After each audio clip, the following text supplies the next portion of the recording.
হেই, hello, এখানে mister রিজুম্যান। Still হলো সেই চমৎকার স্বল্প দৈর্ঘ্য চলচ্চিত্রগুলোর একটি যা গল্পের বিকাশের চেয়ে গল্পের উপভোগের ওপর বেশি গুরুত্ব দেয়, কিন্তু এটি শেষ ভাগের মাধ্যমে তার ক্ষতিপূরণ করে দেয়, কারণ এটি একটি নৈতিক শিক্ষার মধ্য দিয়ে শেষ হয়। সামনে স্পয়লার আছে, সাবধান, সতর্ক থাকুন। শুরুতে আমরা একজনকে দেখি যিনি শহরের চত্বরে জীবন্ত মূর্তি হিসেবে কাজ করেন এবং তিনি কয়েক ঘন্টা ধরে নড়াচড়া করেননি। তিনি নড়তে পারছেন না, কারণ তার সামনেই এক আতঙ্কজনক এবং তিক্ত মেজাজের জম্বি তাকে একটানা তাকিয়ে দেখছে। কিছু একটা শুরু হয়েছে, একটি সত্যিকারের জম্বি অ্যাপোকালিপস, আর এখন নরক নেমে এসেছে। পুরো চত্বরটি জীবন্ত মৃতদের দখলে চলে গেছে। জম্বিরা প্রতিটি জীবিত প্রাণীকে টুকরো টুকরো করে ফেলছে। পুরো জায়গাটি রক্ত, নাড়ি ভুঁড়ি এবং প্রচণ্ড বিশৃঙ্খলায় ভরা। কোনো বিরতি ছাড়াই সেই একই জম্বি মূর্তিটির দিকে তাকিয়ে আছে। সে যেভাবে পারছে টিকে থাকার চেষ্টা করছে, কিন্তু 3 মিনিট ধরে শ্বাস নিতে না পারার বিষয়টি তাকে চিন্তিত করে তুলেছে। যদি এমন চলতে থাকে তবে সে জ্ঞান হারিয়ে ফেলবে, তাই সে খুব সামান্য শ্বাস নেওয়ার সুযোগ নেয়। সময়ের সাথে সাথে আমরা দেখি কিভাবে তার শরীর তার জন্য সমস্যা তৈরি করছে। তার পায়ে ক্র্যাম্প হচ্ছে, অবশ্য হাতগুলো কাঁপছে, এবং সবচেয়ে খারাপ ব্যাপার হলো তার নাকে চুলকানি শুরু হয়েছে। চিন্তিত হয়ে ঘামের একটি ফোঁটা ধীরে ধীরে তার কপাল বেয়ে গড়িয়ে পড়ছে। হঠাৎ কাছেই দুজন জম্বির কবলে পড়া এক ব্যক্তির কান্না এবং চিৎকার সেই বিরক্তিকর জম্বিটিকে সেই ভোজের দিকে টেনে নিয়ে যায়। তাকে বিরক্ত করার মতো কোনো জম্বি না থাকায় সে দম নেওয়ার, পা সোজা করার এবং সেই অস্বস্তিকর ভঙ্গিটি একটু পরিবর্তন করার সুযোগ পায়। যখন জম্বিরা ঠিক তার পায়ের কাছে থাকা মানুষটিকে খাচ্ছে, সে আর নিজেকে ধরে রাখতে না পেরে তাদের সামনেই প্রস্রাব করে দেয়। ইতিমধ্যে জম্বিরা তাদের শিকারকে ছিঁড়ে ফেলছে। রক্ত এবং নাড়ি ভুঁড়ি সব দিকে ছড়িয়ে পড়ছে, আর তার মধ্যে একটি তার কাঁধের ওপর এসে পড়ে। সেই মুহূর্তে সে বমি না করার জন্য আপ্রাণ চেষ্টা করে, তার সমস্ত ইচ্ছাশক্তি ব্যবহার করে। যাই হোক, তা যথেষ্ট নয়। তার মুখ বমিতে ভরে যায়, কিন্তু সে বীরত্বের সাথে সেই বমি গিলে ফেলে।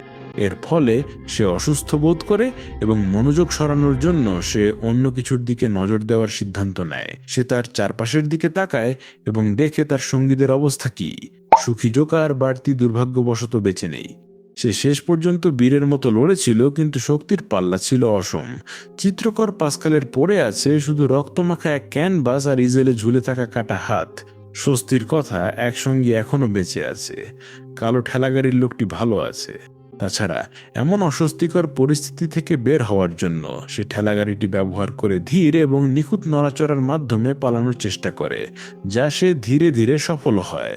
আমাদের নায়ক আন্তরিকভাবে তার সহকর্মীকে উৎসাহিত করে, সাফল্যের কামনা করে, কিন্তু হঠাৎ কোথা থেকে দুটি জম্বি এসে কারো কাটা মাথার জন্য লড়াই শুরু করে। মাথাটি হাত থেকে ছিটকে ঠেলাগাড়িতে পড়ে নড়াচড়া করতে থাকে।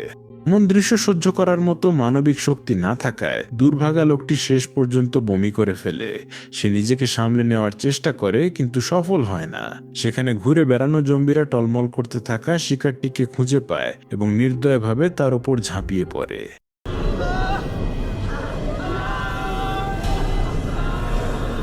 তার সঙ্গীর সাথে ঘটা এমন হৃদয় বিদারক পরিস্থিতি দেখে লোকটি আর কোনো উপায় না পেয়ে চোখের একটি সামান্য জল ফেলে।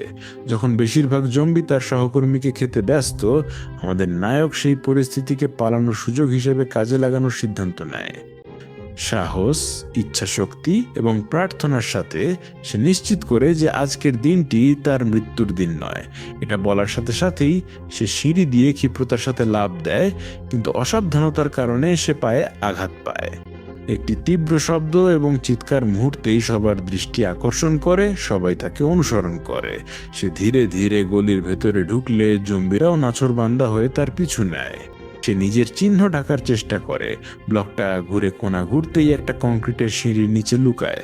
জম্বিরা ধীরে পেরিয়ে গেলে লোকটা সিঁড়ির নিচ থেকে সাবধানে বেরিয়ে আসে। এই ভেবে যে এখন সে নিরাপদ এবং কোনো জম্বি তাকে বিরক্ত করছে না, সে তার ভাগ্যকে নিয়ে আনন্দিত হয় এবং রোবট ড্যান্সের ভঙ্গিতে বিজয়ীর মতো নাচ করার চেষ্টা করে। যাই হোক, ঘুরে দাঁড়াতেই সে বুঝতে পারে যে তার উল্লাস জম্বিদের এক নতুন এবং আরো বড় ভিড়কে আকৃষ্ট করেছে, যাদের কাছ থেকে সে আর লুকাতে পারবে না। বলা বাহুল্য, জেতার আগেই বিজয় ঘোষণা না করা কতটা গুরুত্বপূর্ণ তা আমাদের মনে রাখা উচিত, কারণ পরাজয়ের স্বাদ সত্যিই অনেক তিক্ত। সাবস্ক্রাইব করুন, নোটিফিকেশন চালু করুন এবং দেখার জন্য ধন্যবাদ।